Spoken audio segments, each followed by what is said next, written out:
วัสดีค่ะหนูชื่อเด็กหญิงด.วิทยาภาหนูชื่อน้องจตุลค่ะเราจะไปภาษามาแล้วพาหัวเขาพาไปเข้ามาพาคนอื่นเขามาเขาเข้าไปเราใจกล้าเราจะใช้ดีเราสิ่งดีดังจะวิ่งหนีจะเชื่อแรกที่จะเชื่อผู้จะผู้หญิงโสภาจะเชื่อดาสมภาจะประดับคุ้มแสนกระถางเข้ามาละจะทำโทนหน้าจะพูดเท่าเดินหน้าจะเล่นไม่มาจะเด็กจะเล่นมาก็ขออย่างถ้าถูกแดดบวกทำให้หายอดทนถ้าทองคนนิยมก็หนูฝากไปบอใบไม้ทับถูกก็ปลาตาคูขอพึ่งทำรังก็ฝาทนทานก็พาลังจ้างก็เพื่อสะอาดใจก็สุนทรกายไว้ก็มาคึกคักก็ยักเที่ยวใหญ่ก็เรือพาไปก็ลิงสายลายก็แหวนโยงยากสัตว์สลายว่าทั้งสีตัวยากเสือดาวขนมก็หีบใส่ผ้าดาจุฬาผ้าพยาก็อ่านเรือสารพูดตาโตทีนี้ให้น้องการ์ตูนท่อง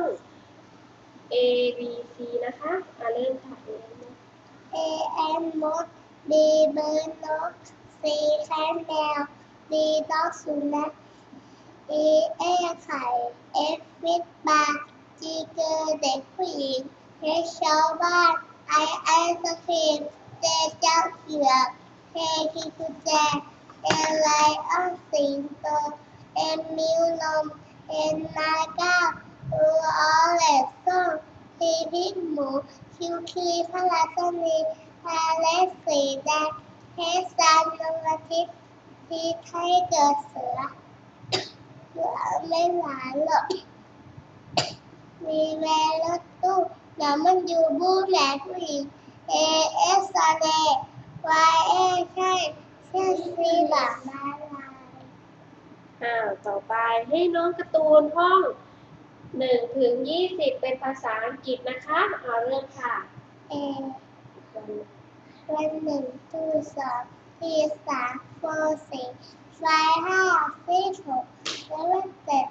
8 9 10 11 12 13 14 15 16 17 18 ต่อไป1 สัปดาห์มีอยู่7 วันเริ่มค่ะ1 สัปดาห์มีอยู่7 วัน1 วันอาทิตย์สีแดง2 วันจันทร์สีเหลือง3 วันอังคารสีชมพู4 วันพุธสีเขียว5 วันพฤหัสบดีสีส้ม6 วันศุกร์สีฟ้า